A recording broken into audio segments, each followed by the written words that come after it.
WCBI News at 10 starts now. Protests continue all over the country in support of the Black Lives Matter movement and racial equality. And in Winston County today, people joined that movement. Our Savannah Gato was there today and has more. To see this means the world to me. It's like the first real sign of people coming together. Residents of Louisville and Winston County gathered to stand up against systematic racism and to fight for equality. Organizer Lawrence Sangster says that events like this show how strong their community truly is. No matter what creed or race that we are, that's the reason why we should be able to do any of this together. Just say if we get a situation where all of the county have to come together. If we have to protect our county, we want to be able to people to understand that Winston County can come together to be able to protect their county, protect their people, be able to protect the society and people here citywide. It's a miracle to me that every state protested, overseas protested. We're here together in Louisville, Mississippi. It's a great step for mankind. Protesters say now it is time for action. Action. No more talk, but action. All the things that people have said that need to be done, it needs to be done. No more talk. For too long, we have analyzed. For too long, we have strategized. For too long, we have talked. For too long, we have marched. For too long, we have protested. It's time to take action. Black Lives Matter, all lives matter, but at the end of the day, right now, Black Lives Matter, and we need your help. Reporting in Louisville, Savannah Gato, WCBI News. Everyone at the rally was required to wear a mask and to practice social distancing. Well, Black Lives Matter rally held in Columbus was interrupted today by a man with a gun. Now, this video was captured by a WCBI viewer and shows the moment protesters confront the man. Public Information Officer Joe Dillon says Teddy Billingsley of Columbus is the man seen holding the gun in the video. He's charged with brandishing a weapon, disturbing the peace, and public intoxication, which are all misdemeanors. Billingsley remains in jail at this time. Well, on this weekend celebrating Juneteenth, another Mississippi community marches for justice. WCBI's Tyler Hull was there and has more. Take a look. I want you to know this today. The past. From cities to smaller communities, the message remains the same.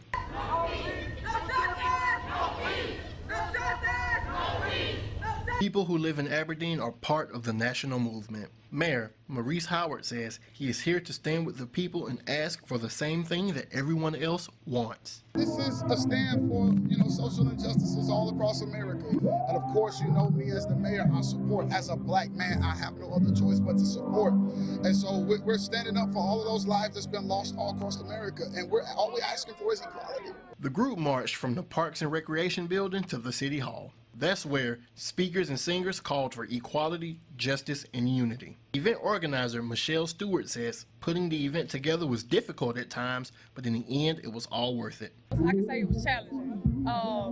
Some things were taken out of context, and it tried to be a stumbling block for the main reason why we're here is for unity and peace. But we overcame that. People still came out of all different races, and that's what I was most proud about.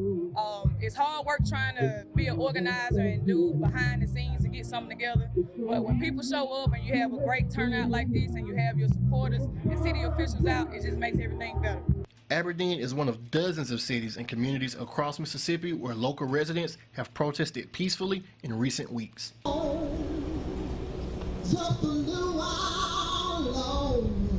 Tyler Hall, WCBI News.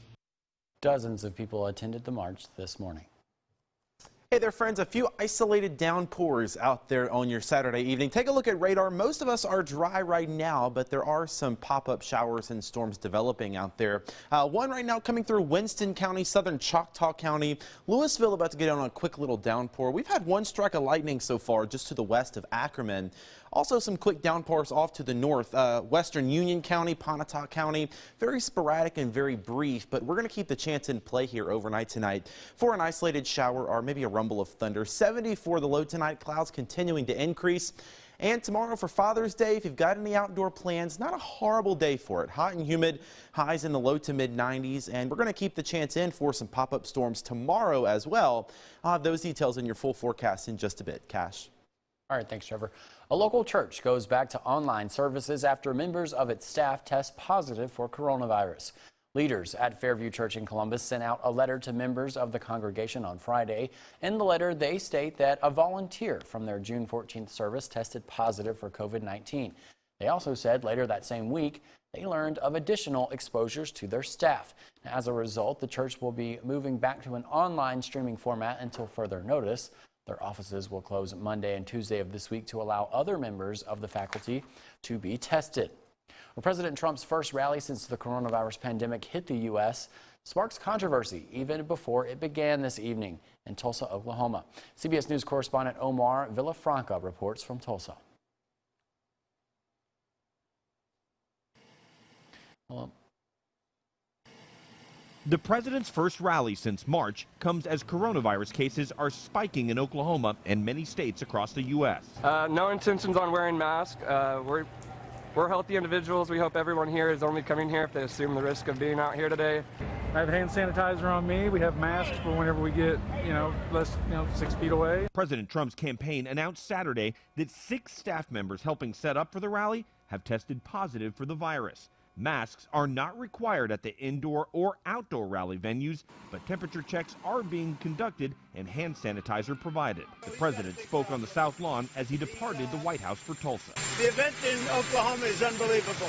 The crowds are unbelievable. They haven't seen anything like it. The president is looking to the rally for momentum from core supporters. He loves to unite people. I hope it's a message of unity today. The White House has faced days of unrest and protests following the death of George Floyd, 2 major Supreme Court defeats, and the release next week of former National Security Advisor John Bolton's White House tell-all memoir. A federal judge Saturday denied the administration's request to block the book. The Trump campaign pushed the Tulsa rally to Saturday night after an outcry when it was first set for Juneteenth, the annual celebration marking the end of slavery. Omar Villafranca, CBS News, Tulsa, Oklahoma.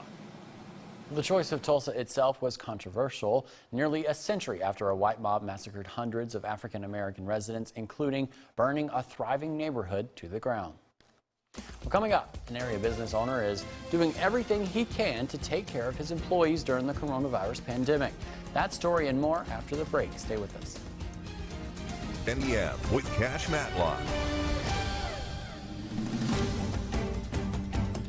Welcome back, everyone. A Tupelo restaurant owner says while the coronavirus shutdown hit his business really hard, he did what he had to do to take care of his employees. And WCBI's Chad Groening reports he is depending upon his faith to emerge from the crisis. Workers at the Casa Mexican restaurant on West Main prepare to open for another day's business. And they're all very glad to have their regular dining room open after the long lockdown mandated by the governor. Fidel Cabillo owns this location and another on South Gloucester, which is also reopened. And he hopes to have a third location being built across the street from Best Buy also open soon. Originally from Chicago, Cabillo came to Tupelo in 2006. It's a great city to raise your kids, your family. I love it where it's a big enough city where you have everything you need, and it's a small enough town where everybody knows you, and it's a great place just to bring up your kids and family. Cabillo says COVID-19 hit pretty hard. Especially because we're venturing off on a new adventure and opening up another business. So all of our savings were there, and all of our profit was going towards there. Then all of a sudden, we don't have savings and profit. It really hit us pretty hard. So that's when we decided just to pray and hope for the best. And God's been good to us. God's been helping us bring this business up where we need to. And Cabillo made sure his employees got paid. That was that. It was pretty hard because most of our employees have been with us for many, many years, and we've tried to survive the best we can. We went into debt to be able to keep on giving them a job and survive this situation. One thing Cabillo did was start providing carry-out and delivery at both restaurants. We had some material. We built a drive-through, which that helped out a lot with business. And we've been slowly but surely keep escalating. Before the pandemic, one of the major attractions of DeCosta was its all-you-can-eat buffet. But right now, as you can see, it is shuttered and will remain so for the foreseeable future because of health concerns. As soon as the government says it's safe enough, and we say it's safe enough because it's our customers, our employees, that's our #1 priority. And Cabillo has taken a leap of faith. We shut down Sundays because we felt that we needed more of God and His guidance so we could go to church and pray and just leave it all to God. And we're just actually, right now, we consider God our boss. Cabillo believes God is in control. Chad Groening, WCBI News, Tupelo. The Tupelo restaurant owner hopes to have his 3rd location opened in the next 2 months.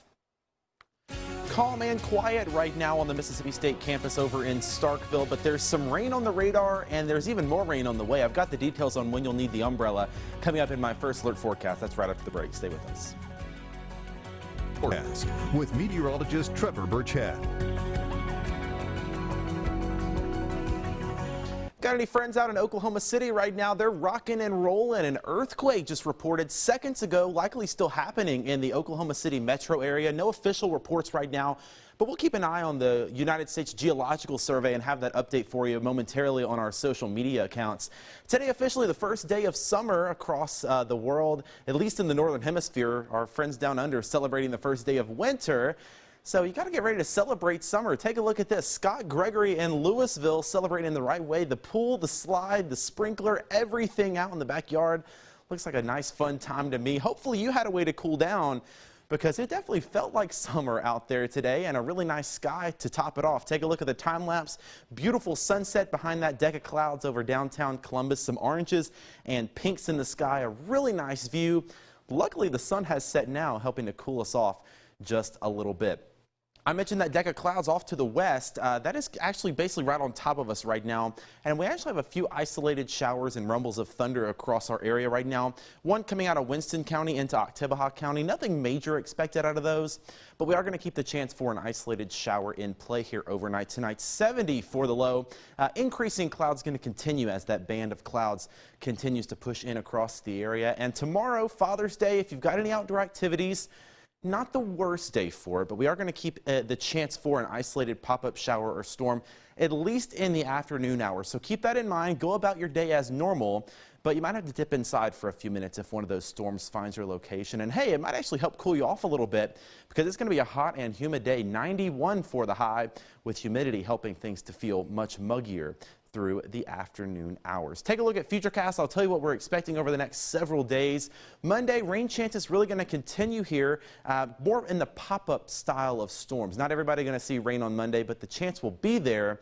But take a look at this. Our next weather maker, this cold front sweeping in from the north and the west. That's going to increase our rain chances, especially for Tuesday and Wednesday. That's when we're going to have some more widespread showers and storms. So again, pop-up showers and storms tomorrow and Monday, better rain chances Tuesday and Wednesday, and then we return to kind of those summertime pop-up storms for the end of the week and the weekend. And hey, take a look at this, something else kind of cool.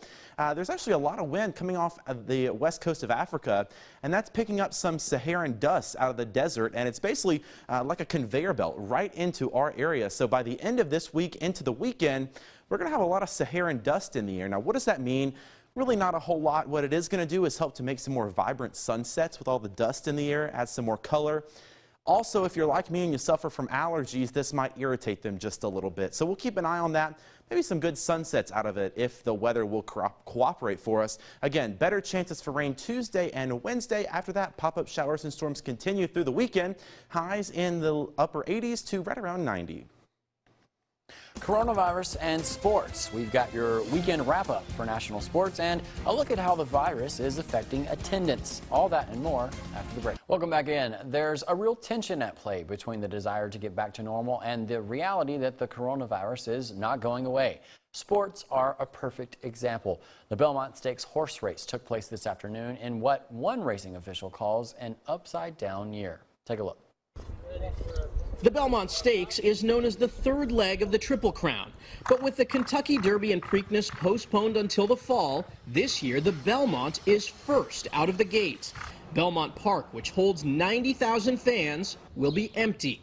We were committed to running the Belmont Stakes. We were committed to running the Belmont Stakes in the month of June. Incredibly unusual, but in some ways it's fitting for 2020. It's a very different story in Talladega, Alabama, where 5,000 spectators will be on site to watch the Geico 500 race on Sunday. It's the first time NASCAR is allowing fans back in the stands in 2 months. But Major League Baseball is dealing with a setback after the Philadelphia Phillies announced 5 players and 3 staff in its Clearwater, Florida complex have tested positive for the coronavirus. According to USA Today, the league will temporarily shut down all spring training facilities in Florida and Arizona. On Friday, Florida Governor Ron DeSantis addressed the growing outbreak in his state. You're starting to see more positives regardless of the number of tests, so that's something that we're obviously keeping an eye on. Florida is one of a number of states that are seeing dramatic daily spikes in cases, along with Oklahoma, Texas, Arizona, and California. In an interview with CBS News Radio, Dr. Anthony Fauci said that's problematic. Clearly, we have not succeeded in getting the public as a whole uniformly to respond in a way that is a sound scientific public health and medical situation. And it's unfortunate and it's frustrating. But in a positive development, New York City, which had been the epicenter of the outbreak, is set to start phase 2 of its reopening on Monday, which includes outdoor dining, indoor retail, and salons. It's clear that over the past 3 months, we have done the impossible. In Governor Andrew Cuomo's final daily press briefing, Cuomo said New York's infection rate is below 1%. He credits New Yorkers' willingness to wear masks and the decision to wait to reopen. Isn't that what we really showed over the past 111 days? That working together works. That the only way forward is if I protect you and you protect me. In a policy that only impacts Mississippi, the NCAA will prohibit the state's sports teams from hosting regional games and championships or host sites for women's basketball. The collegiate sports governing body announced the decision Friday morning. It says the state flag is the reason behind the decision. NCAA says it's expanded its Confederate flag policy, keeping championship events from being played where the symbol has a prominent presence. This will impact baseball, softball, lacrosse, and women's basketball. In a statement, NCAA leaders wrote, "There's no place in college athletics or the world for symbols or acts of discrimination and oppression." Friday's announcement from the NCAA, right on the heels of a similar statement from the SEC, has made the flag a topic of conversation and the one place where something can be done about it. But as Courtney Ann Jackson explains, so far it's only talk. The state flag was a hot-button issue in these hallways before the sports world started weighing in. But I asked, do you think those voices will carry weight in decision-making? Some say they hope they will. A lot of efforts to change the flag over a lot of years, but I've never seen the momentum quite like this ever in the history of the state. Obviously, it's affecting the industry, it's affecting our colleges and universities is going to experience. It's really unfair to our student athletes to go on to excel in their respective sports and not be able to compete in their home state. There are others who say they won't be swayed. But I have a problem with outside groups coming in and trying to exert economic pressure or what I would consider a shakedown. Had a referendum in 2001. The people retained the issue for themselves. For us now to change it without their approval tells them their hard work, their opinions don't matter. Speaker of the House Philip Gunn is standing by his position that the flag needs to be changed. This is an issue for us. This is a reflection upon who we are as a people. It's a reflection upon the image that we bear across the country. Of course, to get something passed in this building, the votes have to be there. Gunn says they're having the conversations about whether they've got the support. So I'm beginning to hear people say, well, this is beginning to hurt us now. We need to consider going a different way. It would take a 2/3 vote by both chambers to take up legislation to change the flag this session, since the deadlines have passed. That's 81 in my chamber. So that's putting together a big coalition of people. So it takes a while to come to an agreement on something like that. Courtney Ann Jackson, WCBI News. Well, there's a Senate resolution that's been filed, but it has to come out on the Constitution Committee before that 2-3 vote can be attempted. That hasn't happened yet. We'll be back after this. Officially a 4.2 magnitude earthquake just to the west of Tulsa, Oklahoma moments ago. No reports of damage as of yet. We're going to keep an eye on it, though. Pop-up showers and storms tomorrow and Monday. Better rain chances continue through the week. All right, thanks, Trevor. Thank you guys for watching. We'll see you back here tomorrow.